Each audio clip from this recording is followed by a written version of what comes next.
میں سچی اور مخلص احمدی بننا چاہتی تھی، جس کے لیے میں قادیان گئی، لیکن میں نے جو حالات وہاں دیکھے اس نے مجھے قادیانیت سے قریب کرنے کی بجائے اسلام کے قریب کر دیا۔ اور ہمارے لیے ایک مشعل راہ ہیں عرفان محمود برق صاحب۔ کوئی کسی قسم کا بھی سوال ہو تو وہ آپ کی ضرور رہنمائی کریں گے اور عزت کے ساتھ آپ کے سر پہ پیار کی اور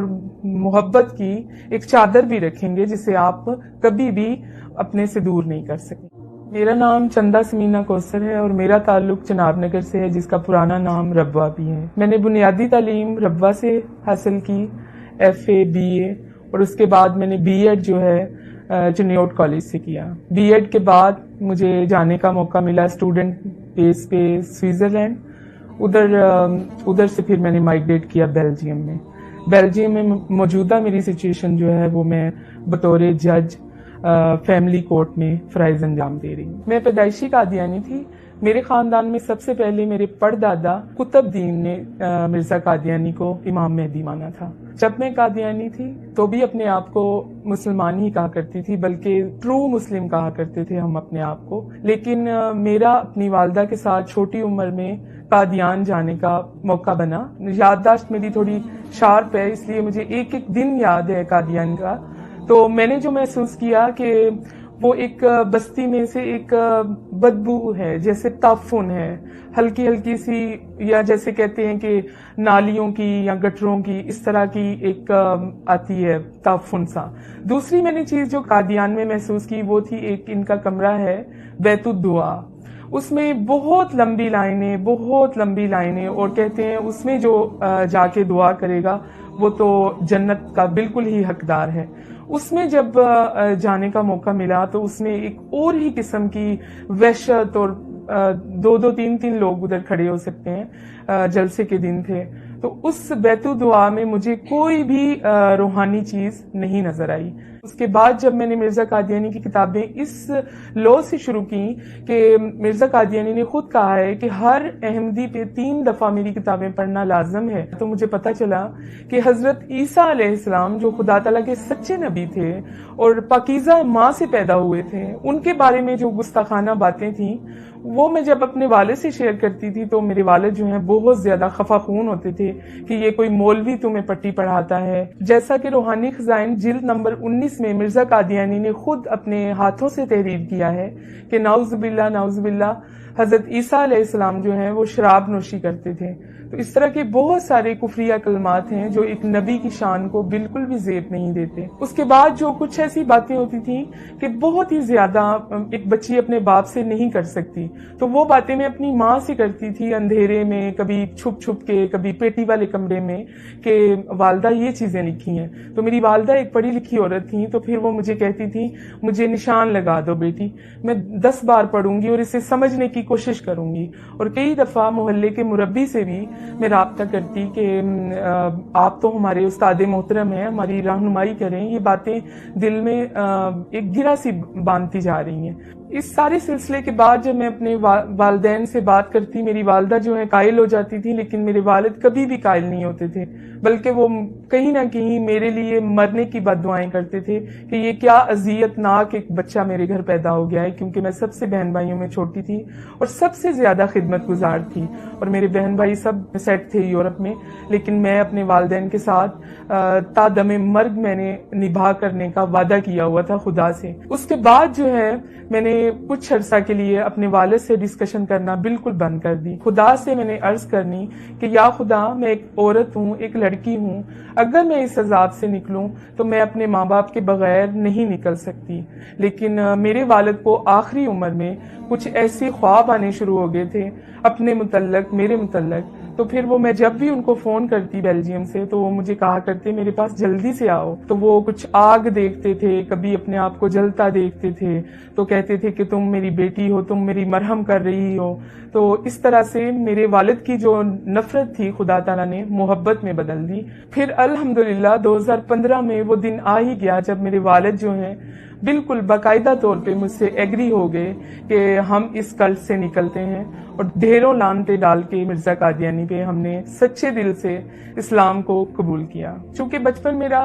ربوہ میں گزرا، چناب نگر میں گزرا، تو بہت سارے ایسے واقعات ہیں جو ذہن پہ ویسے ہی نقش ہیں جیسے میں نے خود اپنی آنکھوں سے دیکھے۔ جیسا کہ وصیت کرتے ہیں یہ لوگ، پوری زندگی پیسے دیتے ہیں کہ ہم جنت میں داخل ہوں گے، اور علیحدہ سے بہشتی مقبرہ بنا رکھا ہے۔ تو جن لوگوں کے بھی پیسے تھوڑے سے کم ہوتے تھے ان کو وہاں پہ نہیں دفن کیا جاتا تھا، حالانکہ وہ پوری زندگی اپنی آمدن کا حصہ باقاعدہ دیتا رہا۔ اگر تھوڑے سے پیسے کسی بیماری کی وجہ سے یا بڑھاپے کی وجہ سے یا پریشانی کی وجہ سے وہ ادا نہیں کر سکا تو ان کا میں رحم کہیں پہ بھی نہیں دیکھتی تھی، اور اس کو امانتاً نارمل جو عام قبرستان ہے اس میں دفن کر دیا جاتا تھا۔ اور میرے والد چونکہ بزرگ تھے اور نظر بھی کمزور تھی اور بہت دعاؤں والے آدمی تھے، ان کو انوائٹ کیا جاتا تھا کہ فلاں وقت میں آپ آئیے، وہاں سے اس میت کو اٹھا کے نکال کے پھر بہشتی مقبرہ میں اس شرط پہ داخل کیا جاتا تھا جب تک وہ اپنے بقایا جات ادا نہیں کر دیتا تھا۔ 4 دن بعد یا 5 دن بعد، تو میں چھوٹی تھی تو اپنے والد سے ضد کرتی تھی کہ میں بھی آپ کے ساتھ ضرور جاؤں گی، مجھے دیکھنا ہے۔ جب اس کو نکال کے ایک ریڑی سی ہوتی تھی اس کے اوپر رکھا جاتا تھا، اس وقت میں میرے والد کے کندھے پہ ایک صافہ سا ہوتا تھا، وہ میرے منہ پہ بھی لپیٹ دیتے تھے اپنے، کیونکہ اتنا زیادہ تعفن ہوتا تھا، اور اس میت سے، اس لاش سے ایک غلیظ اور بدبودار پانی پورا سفر جو ہے عام قبرستان سے بہشتی مقبرے تک چھڑکاؤ ہوتا جاتا تھا۔ وہ ماں باپ جو ربوہ کی تعمیر میں جن کا ہاتھ تھا، جن کی اینٹیں لگانے میں انہوں نے اپنا خون پسینہ دیا ہوا تھا، ان کو مرزا مسرور کی وجہ سے اپنے گھر میں قید کیا گیا کہ آپ توبہ کریں، آپ ایک پر اثر شخصیت ہے محلے کی، اگر آپ اس سے نکلیں گے تو بہت سارے لوگ بھی سوال اٹھائیں گے۔ اور اوپر گلی میں کیمرے بھی لگائے جاتے تھے کہ کوئی بھی ان کی مدد نہیں کر سکتا، نہ ان تک کوئی فوڈ پہنچتا تھا، درد کی دوائی، ڈسپرین، کچھ بھی، محلے کا بالکل بائیکاٹ۔ تو اس طرح کے مصائب برداشت کر کے انہوں نے اپنی زندگی دے دی، اور ان کی ڈاکٹری رپورٹ جو میری والدہ کی اور میرے والد کی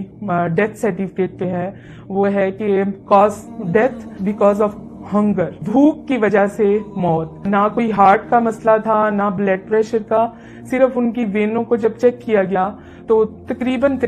13 دن سے ان کے اندر کچھ بھی نہیں تھا، نہ پانی نہ روٹی، کچھ بھی نہیں تھا۔ قادیانی جو ہیں ان کے اوپر ایک الزام ہے کہ وہ اسرائیل کے بہت زیادہ قریب ہیں، اور میں بھی اس چیز کو الزام ہی سمجھتی تھی جب میں مختلف قسم کی دیواروں پہ یہ لکھا ہوا دیکھتی تھی کہ قادیانی جو ہے اسرائیل کے یار ہیں، غدار ہیں، غدار ہیں۔ تو میں سوچا کرتی تھی کہ یہ کون سے ایسے مولاناز کو حق ہے جو قادیانیوں کو ایسا کہے یا باقاعدہ طور پر دیواروں پر تحریر کر دے۔ تو بہت ہی ایک غصے کی سی کیفیت پیدا ہوتی تھی۔ لیکن بیلجیم میں جانے کے بعد، ان کے سسٹم کے اندر جانے کے بعد، ایک تبلیغی طور پہ ان کا کام کرنے کے بعد اندازہ ہوا کہ یہ بالکل حقیقت اور حق اور سچ بات ہے، کیونکہ قادیانیوں کا ایک اعلیٰ سطح کا مرکز جو ہے وہ اسرائیل میں خود بنایا ہے، اور ادھر ان کا آنا جانا بھی ہے۔ اور 2014 میں باقاعدہ طور پر